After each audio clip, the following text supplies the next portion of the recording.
ఓం నారాయణాయ విద్మహే వాసుదేవాయ ధీమహి తన్నో విష్ణు ప్రచోదయాత్. ఈ ఏడాది మార్చి 3న హోలీ వచ్చింది. ఈ పండుగకు ఒక ప్రత్యేకత ఉంది. కేవలం రంగులు జల్లుకోవడమే కాదు, ఏ దేవుళ్ళను పూజించాలి, హోలీ పండుగను హోలీ పండుగకున్న విశిష్టత ఏంటో ఈ వీడియోలో తెలుసుకుందాం. ఏ పండుగ అయినా చెడుపై మంచి గెలిస్తేనే జరుపుకుంటారు.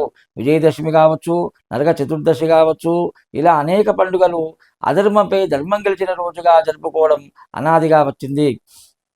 అలాగే హోళిక అనే రాక్షసుని దహనం చేసిన సందర్భంగా ఈ హోలీ పండుగను జరుపుకుంటారు. ఈ హోలీ పండుగకు అనేక పేర్లు ఉన్నాయి. కొందరు కామదహనం అంటే, మరికొందరు హోలికా పూర్ణిమ అంటారు. ఇంకొందరు కాముని పుణ్యమని, పాల్గొనోత్సవం అని, కళ్యాణ పుణ్యమి అని, వసంత పౌర్ణమి అని రకరకాలుగా జరుపుకుంటారు. ఉత్తర భారతదేశం నుంచి దక్షిణ భారతదేశం వరకు భారతీయులంతా ఏదో ఒక పేరుతో ఈ పండుగను ఆనందంగా గొప్పగా జరుపుకుంటారు. ఈ రంగుల పండుగ నాడు చేయాల్సిన పనులు, సాంప్రదాయాలను హాలుని గాథ సప్తశతి, కాళిదాసుని మాలవికాగ్నిమిత్రం అనే గ్రంథాల్లో స్పష్టంగా వివరించడం జరిగింది. దక్షిణాది రాష్ట్రాల్లో హోలీ పండుగను కామదహనంగా జరుపుతారు. మన్మధుడు శివుని చేతిలో దహనం కావడిన రోజుగా చెబుతారు. ఒకరోజు పరమేశ్వరుడు ధ్యానంలో ఉండగా మన్మధుడు పూలబాణాలను తన పరిచారకులపై విసిరాడు. అందులో కొన్ని బాణాలు శివునిపై పడ్డాయి. తన దీక్ష భగ్నం చేసినందున ఆగ్రహించిన శివుడు తన త్రినేత్రంతో మన్మధుడిని దహించి వేశాడు.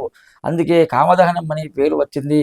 కాముడిని దహిస్తే సృష్టి జరగడం కష్టమని ఆ మహేశ్వరుని వేడుకోగా తిరిగి మన్మధుడిని కాపాడాడని కొన్ని పురాణాలు మనకు చెబుతున్నాయి. అలాగే హోలికా దహనంపై కూడా అనేక కథలు ఉన్నాయి. హోలిక అంటే హిరణ్యకశిపుడు సోదరి. ప్రహ్లాదుని అంతం చేయడం కోసం హిరణ్యకశిపుడు చేయని ప్రయత్నం లేదు. అలా చేసిన ప్రయత్నాల్లో విసిగిపోయిన అతను తన సోదరి నా హోలికాపై కూర్చోబెట్టి దహనం చేస్తాడు. అయితే నారాయణ మంత్రబలంతో ప్రహ్లాదుడు రక్షించబడతాడు. హోలిక బూడిద అవుతుంది.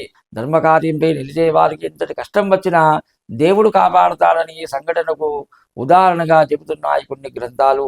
అలాగే తమిళనాడు రాష్ట్రంలో ఈ హోలీ రోజున కళ్యాణి వ్రతం ఆచరిస్తారు. ఈ వ్రతం చేయడం వల్ల తమ మాంగళ్య బలం పెరుగుతుందని భక్తుల విశ్వాసం. ఎందుకంటే మీనాక్షి అమ్మవారు మహా తపస్సు చేసి సుందరేశ్వర స్వామిని వివాహం చేసుకున్నది ఈ పాల్గొన శుద్ధ పౌర్ణమి రోజుని అని ఆ ప్రాంత ప్రజలు విశ్వసిస్తారు. అంతేకాకుండా ఈ హోలీ రోజు బ్రహ్మ విష్ణు మహేశ్వరులను దంపతి సమేతంగా పూజించడం వల్ల అనేక అభీష్టాలు సిద్ధిస్తాయని భక్తుల విశ్వాసం. అలాగే శ్రీకృష్ణుడు రాధతో ప్రేమలో పడిన సందర్భంగా కన్నయ్య తన తల్లి యశోదతో ఇలా చెబుతాడు, నేను నల్లగా ఉన్నాను, రాధ మాత్రం అందంగా ఉందని తన దృష్టికి తీసుకువస్తాడు. ఆ విషయాన్ని గమనించిన తల్లి యశోద ఆ రాజముఖానికి రంగులు పూస్తుంది.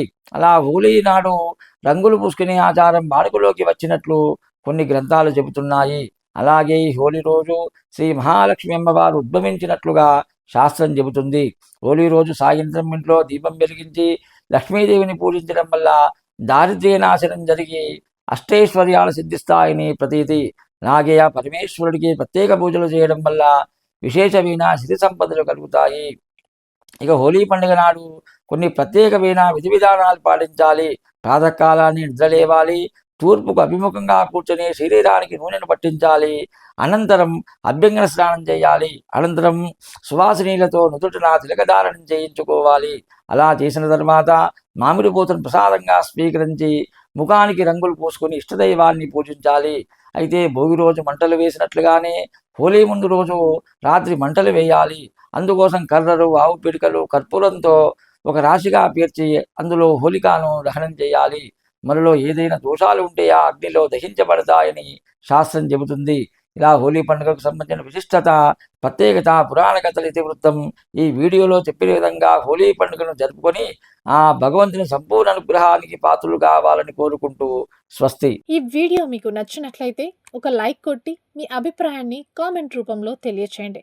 ఇలాంటి ఆధ్యాత్మిక వీడియోల కోసం జ్ఞాననిధి భక్తి ఛానల్ను సబ్స్క్రైబ్ చేసుకోండి. ధన్యవాదాలు.